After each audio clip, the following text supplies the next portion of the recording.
નમસ્કાર દોસ્તો મિત્રો, આજ સુધી ક્યાંય તમે એવું સાંભળ્યું છે કે કોઈ પણ વ્યક્તિને કોર્ટની અંદરથી જામીન આપીને કે તમામ રીતે છોડવામાં આવ્યા હોય અને જેવા કોર્ટની બહાર આવે અને ફરી પાછા પોલીસ દ્વારા ધરપકડ કરી લેવામાં આવે એવું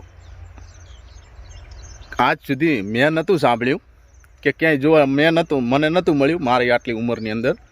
પણ ગઈકાલના આ 2 દિવસ પહેલાં આપણે સૌ જાણીએ કે દેવાયતભાઈ ધ્રુવરાજને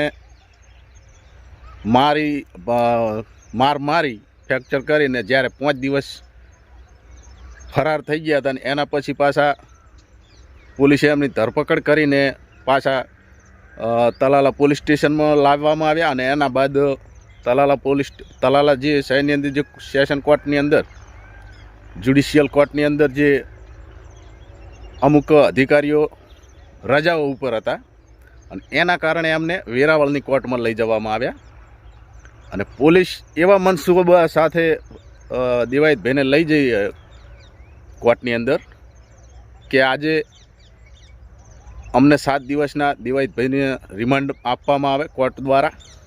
એટલા માટે દેવાયતભાઈને કોર્ટમાં લઈને ગઈ. પણ દેવાયતભાઈએ એમની પહેલાં પણ આખો પ્લાન બનાવી લીધેલો હતો અને પોલીસના જામીન તો મંજૂર થવાની વાત છોડો, પણ દેવાયતભાઈના રૂપિયાના બળથી અને સારા એવા વકીલની દલીલોથી એમને કોર્ટે 15,000ના બોન્ડ જામીન ઉપર છોડી દેવામાં આવ્યા અને એ પણ એમના બીજા 6 સાથી મિત્રો સહિત. આટલી ગંભીર કલમો લાગેલી હોય, આટલો ગંભીર ગુનો લાગેલો હોય છતાં દેવાયતભાઈને છોડી દીધા. એટલે પોલીસને એમ હતું કે અમને 7 દિવસના રિમાન્ડ મળશે, એટલે પાછળની જે કાર્યવાહી છે એ હજુ અમે આ રિમાન્ડ દ્વારા કરી શકીએ કે આ 5 દિવસ ક્યાં ક્યાં દેવાયતભાઈ રોકાણા, કઈ જગ્યાએ ગયા, એમને ખાવા પીવાનું કોણે આપ્યું, કયા લોકોએ એમને સાથ આપ્યો, એમને સાચવવાનું, આ બધુંય.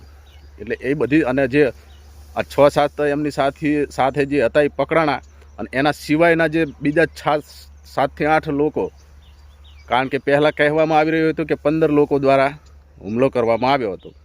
એટલે પાછળના જે વ્યક્તિઓ હતા એમને એ હજુ સુધી ક્યાં છે, આ બધી કાર્યવાહી કરવા માટે પોલીસ દ્વારા 7 દિવસના જે રિમાન્ડ માગવામાં આવ્યા હતા એ રિમાન્ડ કોર્ટે નામંજૂર કરી અને દેવાયતભાઈને છોડી મૂકી દીધા હતા.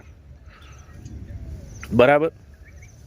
પણ એના પછી જેવા રિમાન્ડ મળ્યા અને કોર્ટની બહાર દેવાયતભાઈ આવ્યા એવા જ પોલીસ દ્વારા ફરીથી એમની ધરપકડ કરી લેવામાં આવી અને ફરી પાછા તલાલા પોલીસ સ્ટેશનમાં લાવી અને કસ્ટડીની અંદર રાખી દીધા. એટલે આનું એક મિત્રો એક કારણ હતું કે એમના ઉપર ફરી 151ની કલમ લગાવી દીધી. એ એટલા માટે કે હજુ પણ આ વિસ્તારની અંદર દેવાયતભાઈ ખવડ કોઈ પણ જગ્યાએ આવું ફરીવાર હુમલો કરશે એના આધારે એમને ફરીથી લાવવામાં આવ્યા અને એના બાદ 24 કલાક પછી દેવાયતભાઈને કોર્ટની અંદર રજૂ કર્યા અને જે પણ હોય આ ફરીવાર આવો હુમલો ના કરે એવા જામીન લઈ અને ફરી પછી એમને છૂટા કરી દેવામાં આવશે. આ બધું તો મિત્રો ઠીક, પણ જ્યારે દેવાયતભાઈ ખવડને આવા સેલિબ્રિટીને 1 દિવસની અંદર જામીન મળી જતા હોય આટલા ગંભીર ગુના સામે, અને ચૈત્રભાઈ વસાવાને સામાન્ય નાની બાબતમાં જામીન ના મળ્યા, હજુ સુધી મળ્યા નથી, તો આદિવાસી સમાજના ડેડિયાપાડા વિસ્તારના લોકો આજે રોડ રસ્તાઓ ઉપર રેલીઓ નીકળવા માંડ્યા છે. એમના આમ આદમી પાર્ટીના કાર્યકર્તાઓ પણ એ વાંધો ઉઠાવ્યો છે કે ચૈત્રભાઈ વસાવાને આજ સુધી હજુ કેમ જામીન નથી મળતા. જો દેવાયતભાઈને આટલા ગંભીર ગુનાઓ સામે જામીન મળી જતા હોય તો ચૈત્રભાઈની તો એક સામાન્ય બાબત છે, પણ આમાં એક રાજકીય પક્ષ છે અને દેવાયતભાઈને હતો એ જાતિ મામલો હતો અને જે આ ચૈત્રભાઈ વસાવાનો જે મામલો છે એ રાજકીય પક્ષ છે અને એમને રાજકીય અધિકારી સાથે આ બબલ કરેલી, એટલે એમના ઉપર આ વધારે કલમો લગાવી દીધી છે, ગંભીર કલમો લગાવી દીધી છે અને એના કારણથી હજુ સુધી ચૈત્રભાઈને જામીન મળી રહ્યા નથી. હવે મિત્રો આદિવાસી સમાજના જે પણ લોકો રેલી કાઢી રહ્યા છે અને ચૈત્ર વસાવાના અલગ અલગ માસ્ક પહેરીને એવું દર્શાવી રહ્યા છે સરકારની સામે કે હું પણ ચૈત્ર વસાવા છું, અને એવી રેલી દ્વારા આંદોલનો કરી અને એવી રજૂઆત કરી રહ્યા છે, એવી માગણી કરી રહ્યા છે કે ચૈતરભાઈ વસાવાને જે તપાસની અંદર જે અધિકારીઓ છે એમની તમે શા માટે બદલી કરી દેવામાં આવી. તો આ તમામ આદિવાસી સમાજના લોકોની એક જ માગણી છે કે એ અધિકારીઓની જોડે જ અમારે આ તપાસ કરાવી છે અને એમની જોડે જ અમારે ન્યાય જોઈએ. તો આવી જ રીતે અલગ અલગ ઉગ્ર આંદોલનો થઈ રહ્યા છે અને ઉગ્ર પ્રકારની રેલી નીકાળવામાં આવી રહી છે. પણ હવે સત્તા પક્ષ જે ધારે એ તો કરી જ રહી છે. એમની આગળ આપણું સામાન્ય માણસોનું કોઈનું કંઈ ચાલે એમ છે નહીં. એમાં પછી આંદોલનો કરો, ઉગ્ર રેલી કરો કે ગમે એ કરો. હા, હવે બદલી થઈ ગઈ એ થઈ ગઈ.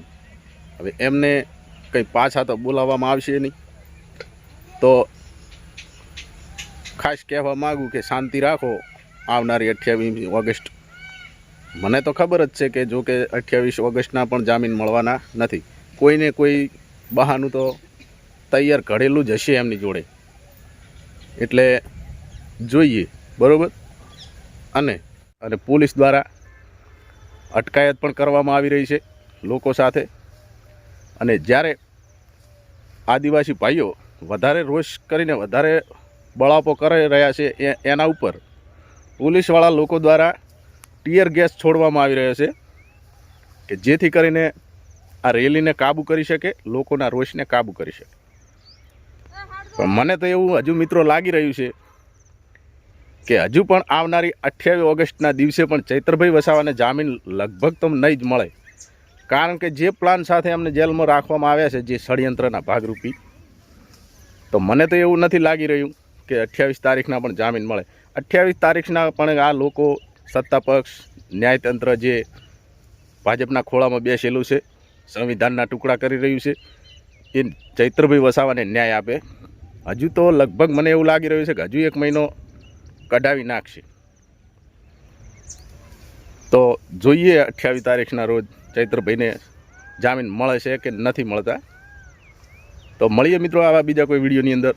સાથ સપોર્ટમાં બન્યા રહેજો, સહકાર આપતા રહેજો. લાઈક, ફોલો, શેર, સબસ્ક્રાઈબ કરજો. રજા આપશો. જય માતા.